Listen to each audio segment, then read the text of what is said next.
Welcome dear rockets, कैसे हैं आप सभी। आइए देखते हैं मॉन्स्टर सीरीज का पार्ट 43। पिछले पार्ट्स के लिंक्स डिस्क्रिप्शन में है, उनको जाकर देखिए और बताइएगा आपको सीरीज कैसी लग रही है। तो पिछले पार्ट के एंड में हमने देखा कि चेयरमैन को बीच में बैठाकर सभी वोटिंग कर रहे थे कि उसे बचाने के लिए सर्जरी करनी चाहिए या नहीं करनी चाहिए, और सभी दोस्तों सर्जरी के खिलाफ थे। सिर्फ सिंडी को छोड़कर वो सर्जरी करवाकर पापा को बचाना चाहती थी। एंड यहाँ पर सभी सोच रहे थे कि चेयरमैन सब कुछ भूल गया है और अब तो वो बोल ही नहीं सकता और ना ही उसकी कुछ समझ में आएगा। पर अचानक वो सब पर चिल्ला देता है और इस पार्ट में दिखाते हैं कि अब चेयरमैन को इन सब का असली चेहरा दिख चुका था। वो कहता है कि मेरी सर्जरी होगी और जरूर होके रहेगी। बेटा ली, तुम बताओ वो स्पेशलिस्ट डॉक्टर कब आएगा। सर जल्दी मैं उनके आने का इंतजाम कर दूंगा, आप चिंता मत कीजिए। मीटिंग के बाद चेयरमैन एंड्रयू से कहता है कि बेटा इस सर्जरी का अंजाम कुछ भी हो सकता है। अगर मुझे कुछ भी हो गया तो तुम्हें डट कर खड़ा रहना है और कभी हिम्मत नहीं हारनी है। पर हाँ, सर्जरी से पहले मैं तुम्हारी एंगेजमेंट करवा देना चाहता हूँ। तुम्हें जीना पसंद है ना,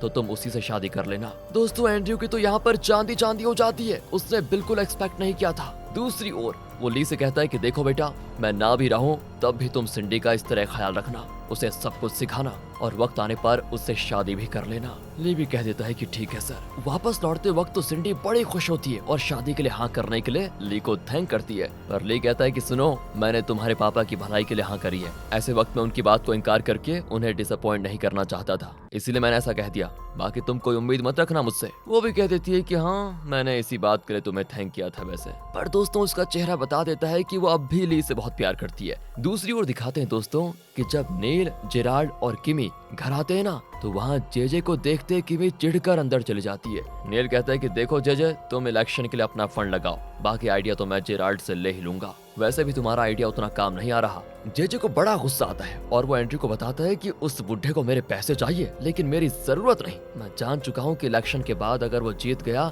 तो अपनी बेटी की शादी फिर मुझसे नहीं करवाएगा। इसीलिए काम करो, जल्द से जल्द नील की सीक्रेट फाइल निकाल कर मुझे दे दो बस। एंड्रयू भी दोस्तों हाँ कर देता है यहाँ पर। वैसे उस फाइल में है क्या, ये तो आगे ही पता चलेगा। इन सब की वजह है वो ली, जिसने मेरी वाइफ किमी को सब कुछ बता दिया। उससे ये बहुत महंगा पड़ेगा। हमें किसी भी तरह सिंडी और ली का जो ज्वाइंट बिजनेस है ना, उसका नुकसान करवाना होगा। दोस्तों एंड्रयू सोच में पड़ जाता है कि डोडो ग्रुप होटल जो सिंडी के कंट्रोल में है, उसे कैसे बंद करवाया जाए। मतलब कोई तरकीब सोचता है दोस्तों वो। एंड उसे पता चलता है कि होटल का 70% इनकम उसके ड्यूटी फ्री शॉप से आता है, जहाँ पर टॉप ब्रांड्स के प्रोडक्ट्स होते हैं। इसी वजह से ज्यादातर रईस कस्टमर्स वहाँ पर आते हैं। और दोस्तों इसके इर्द गिर्द ही एंड्रयू एक प्लान बनाकर बॉबी को कॉल करके कहता है कि सुनो, मुझे तुम्हारी मदद चाहिए। वो भी कह देता है कि ठीक है। तो अगले सीन में दोस्तों अब हम नाथन को देखते हैं जो बॉबी से मिलता है। अरे गैंगस्टर भाई, आज मुझे कैसे याद कर लिया। बॉबी कहता है कि मैंने एक छोटा बिजनेस शुरू किया है हैंडबैग्स का। और ये सुनकर नाथन हंसने लगता है कि ये तुम्हें हो क्या गया है, वैसे मुझे क्यों बुलाया है ये बताओ।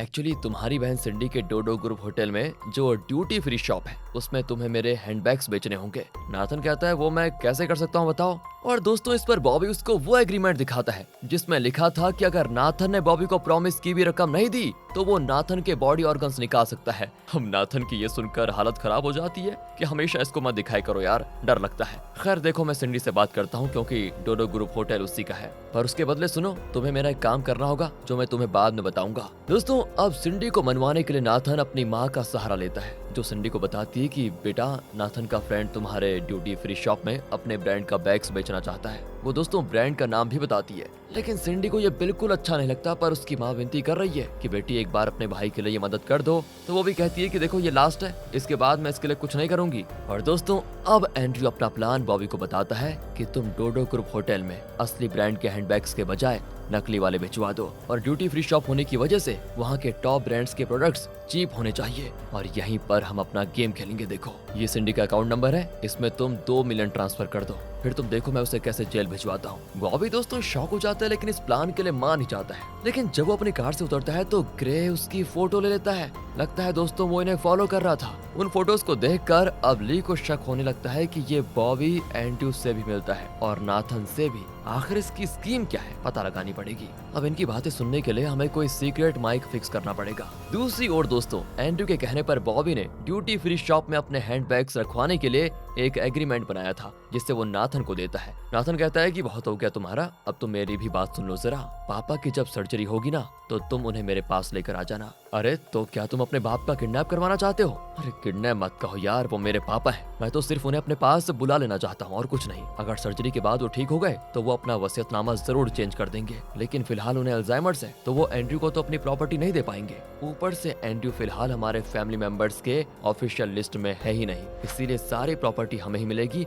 और अगर ऐसा हो गया तो सुनो, तुम्हें भी मैं एक हिस्सा दूंगा इसका। वो भी दोस्तों बिल्कुल मान जाता है। फिर वो एंड्रयू से मिलता है और बताता है कि नाथन ने मुझे अपने पापा को किडनैप करने को कहा है, पर तुम फिक्र मत करो, मैं उसे कह दूंगा कि किडनैपिंग फेल हो चुकी है। और दोस्तों यहाँ पर एंड्रयू को एक और नया आइडिया आता है। वो कहता है बिल्कुल बिल्कुल जैसा नाथन ने कहा, तुम पापा को किडनैप करो, लेकिन उन्हें नाथन के हवाले करने के बजाय मेरे पास लेकर आ जाना। एक तीर से दो निशाने लगाने का वक्त आ गया है। और ये कहकर एंड्रयू चला जाता है। दोस्तों बड़ा मास्टरमाइंड है। बॉबी भी बड़बड़ाता है कि ओहो, ये बड़े लोग भी ना लगता है बाप को बाप नहीं समझते, अपने फायदे के लिए बाप को खिलौना बनाकर खेलते हैं। दूसरी ओर जे बॉडीगार्ड से मिलने जाता है जेल में। बॉडीगार्ड को देखकर वो कहता है कि लगता है जिना तुमसे अक्सर मिलने आती है, आखिर चल क्या रहा है? वो कहता है कि बॉस आप मुझ पर शक कर रहे हैं? मुझ पर? मैं हमेशा आपका ही वफादार रहूंगा। अरे वो तो मैं जानता हूँ, मुझे तुम पर शक नहीं है। एक्चुअली नेल, किमी, एंड्रयू ये सभी मुझे धोखा दे रहे हैं, इसीलिए मैं तुम्हें देखने नहीं आ पाया। हाँ, पर तुम फिक्र मत करना, किसी स्पेशल दिन जब कैदियों को रिहा किया जाएगा तो मैं तुम्हारा भी नाम उस लिस्ट में ऐड करवा दूंगा,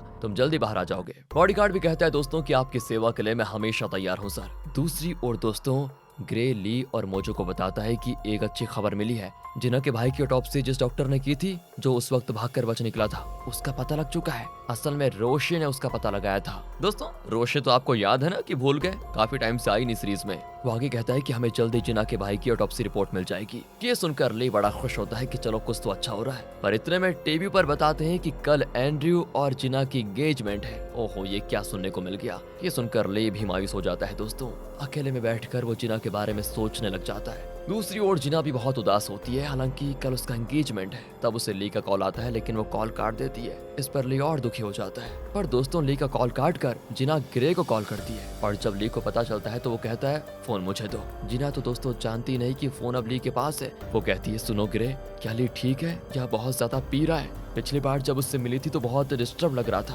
कि देखो किसी भी हालत में फिर से एक बार उसके सर में दर्द नहीं होना चाहिए, तुम लोग प्लीज उसका ध्यान रखना। इस पर दोस्तों ली कहता है कि फोन मेरे पास है जिना। और यहाँ दोस्तों जिना चौंक जाती है। वो कहता है कि तुम्हारे भाई की ऑटोप्सी जिस डॉक्टर ने की थी वो न्यूयॉर्क में है और रोशी ने उसका पता लगा लिया है। वो उस डॉक्टर से पूछताछ करने गई है, यही कहने के लिए मैंने कॉल किया था। और फिर दोस्तों वो कॉल काट देता है। जिना एकदम टूट जाती है और अकेले में बैठकर बहुत रोती है। अगले दिन की एंगेजमेंट की पूरी तैयारियां होने लगती है। अब सिंडी ली को जगाती है कि जल्दी तैयार हो जाओ, आज एंड्रयू और जिना की एंगेजमेंट है। मोजो कहता है कि ली नहीं आएगा, पर ली कहता है कि नहीं, मैं अभी तैयार होकर आता हूँ। वो रेडी होकर निकलने वाला होता है कि अचानक उससे कुछ देर के लिए सब धुंधला धुंधला दिखने लगता है, लेकिन फिर ठीक हो जाता है कुछ देर के बाद। लेकिन दोस्तों इससे उसको घबराहट भी होती है कि ये मुझे अचानक हो क्या रहा है, लेकिन इस समय वो इस बात पर ज्यादा ध्यान नहीं देता। फिर एंगेजमेंट सेरेमनी होती है शुरू। परिवार के सभी लोग आए होते हैं। एंड्रयू और जिना को साथ चलकर आते देखकर ली बहुत दुखी हो जाता है, और ये बात सिंडी भी नोटिस कर लेती है। आखिर वो एंगेजमेंट रिंग एक्सचेंज कर लेते हैं, पर ये देखकर नाथन गुस्से में अपने आप से कहता है कि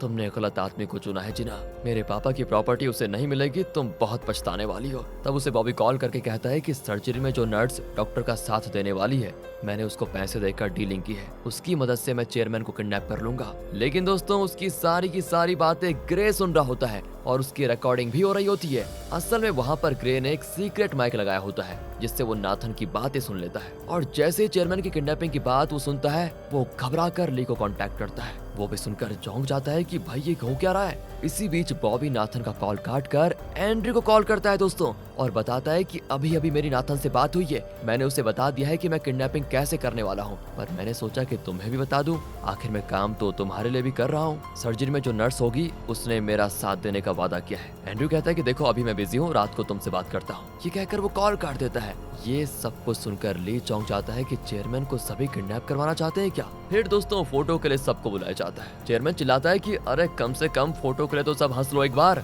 सभी अपने अपने ढंग से हंसते हैं क्योंकि किसी को इस एंगेजमेंट में कोई इंटरेस्ट नहीं था दोस्तों। ना चाहते हुए भी ली को फोटो में खड़ा होना पड़ता है क्योंकि सिंडी उसको जबरदस्ती खींच कर लेकर आ गई थी। और अब ली फैसला करता है कि इससे पहले कि एंड्रयू रात को बॉबी से बात करे, हमें बॉबी के अड्डे पर सीक्रेट माइक फिक्स करना होगा। तो इस मिशन पर जाता है दोस्तों ग्रे, जो अपना हुलिया चेंज करके बॉबी से उधार मांगने के बहाने जाता है। पर बॉबी पूछता है, लगता है मैंने तुम्हें कहीं देखा है, क्या हम पहले भी मिल चुके हैं? ग्रे कहता है कि अरे लो कर लो बात, अरे बॉस याद नहीं, मैं तुम्हारे साथ था सेंट्रल जेल में। बॉबी एकदम से खिल जाता है कि अरे तुम भी सेंट्रल जेल में थे क्या? तभी मैं सोचूं कि तुम्हारा थोबड़ा इतना देखा देखा सा क्यों लग रहा है। क्या बात करते हो बॉस, मैं तो अक्सर जेल जाया करता हूँ, वहीं तो आपसे मिला भी था। कहकर दोस्तों वो बॉबी को एक वॉच देता है और कहता है, मुझे पैसे की सख्त जरूरत है, प्लीज इस वॉच को रख लो और $10,000 दे दो प्लीज। बॉबी शॉक हो जाता है क्योंकि ये बहुत ही कीमती और रेयर वॉच है दोस्तों। वो वॉच को रखकर ग्रे को पैसे देता है। असल में दोस्तों ली जानता था कि बॉबी एक वॉच कलेक्टर है, इसीलिए उसने ये प्लान बनाया था। असल में उस वॉच में पता है आपको क्या होगा, माइक होगा,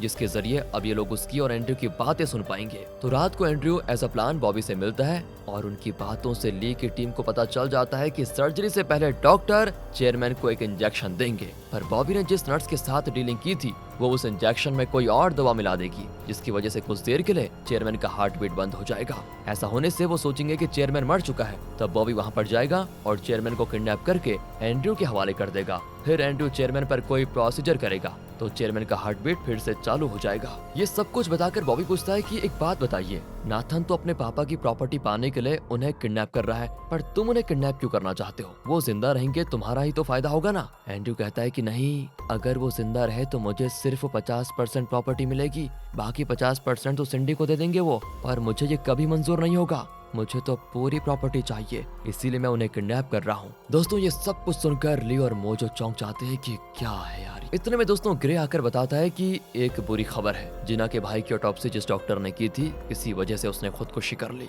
ली ये बात तुरंत जिना को बताने उसके ऑफिस जाता है, लेकिन ली को देखते ही वो कहती है मुझे जरूरी काम से बाहर जाना है प्लीज। ली उसको रोककर बताता है कि सुनो तो मेरी बात, वो डॉक्टर मर चुका है जिसने तुम्हारे भाई की ऑटोप्सी की थी। जिना भी चौंक जाती है और कहती है अगर उस डॉक्टर के परिवार का कोई है तो मैं उनसे बात करना चाहती हूँ। ली भी उसको कुछ डिटेल्स देता है। जिना अब उस डॉक्टर के भाई से मिलती है और पूछती है क्या उन्होंने आपको कोई ऑटोप्सी फाइल दिया था कभी, या फिर कुछ और बताया होगा किसी के बारे में। वो भी कह देता है कि नहीं, उन्होंने हमें कुछ नहीं बताया, लेकिन हाँ उनके कवर्ड में एक फाइल थी जिसमें कुछ न्यूज़पेपर कटिंग्स थी, शायद वो आपके कुछ काम आ जाए। कहकर वो जिना को फाइल देता है। दूसरी ओर दोस्तों एंड्रयू ने किसी तरह चेयरमैन की सेफ्टी लॉकर को एक्सेस कर लिया था। असल में वो चेयरमैन की हैंडराइटिंग में लिखा हुआ वो नकली वसीयतनामा इसके अंदर रखने आया है, ताकि जब चेयरमैन की मौत हो जाए तो उसका ये सेफ खोला जाएगा और इसके अंदर रखा हुआ वसीयतनामा फाइनल माना जाएगा और इसके मुताबिक एंड्रयू को चेयरमैन की पूरी प्रॉपर्टी मिल जाएगी। मास्टर प्लान दोस्तों इसका। तो वो चेयरमैन के बॉक्स में नकली वसीयतनामा रख देता है, पर उसके अंदर एक और होता है जिसपे लिखा होता है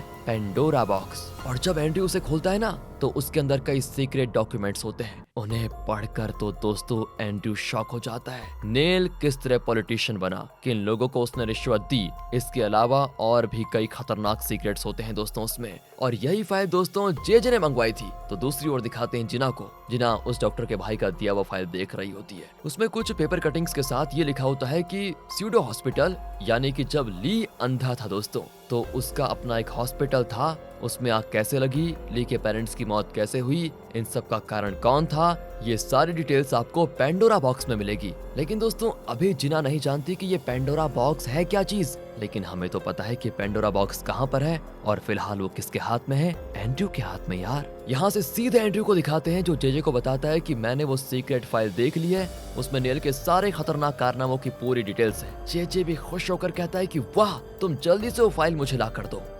पर एंड्रयू कहता है कि क्या बात कर रहे हो, उसमें और भी कई सीक्रेट्स हैं, जैसे कि आप क्या क्या करके स्टूडियो हॉस्पिटल के डायरेक्टर बने वगैरह वगैरह। और इस पर जे बौखलाकर चिल्लाता है कि तुम कहना क्या चाहते हो, मुझे वो फाइल दोगे या नहीं। एंड्रयू ये कहकर चला जाता है कि वो फाइल जहाँ है वहीं सुरक्षित रहेगा, उसे मैं आपके हाथ में कभी दूंगा ही नहीं।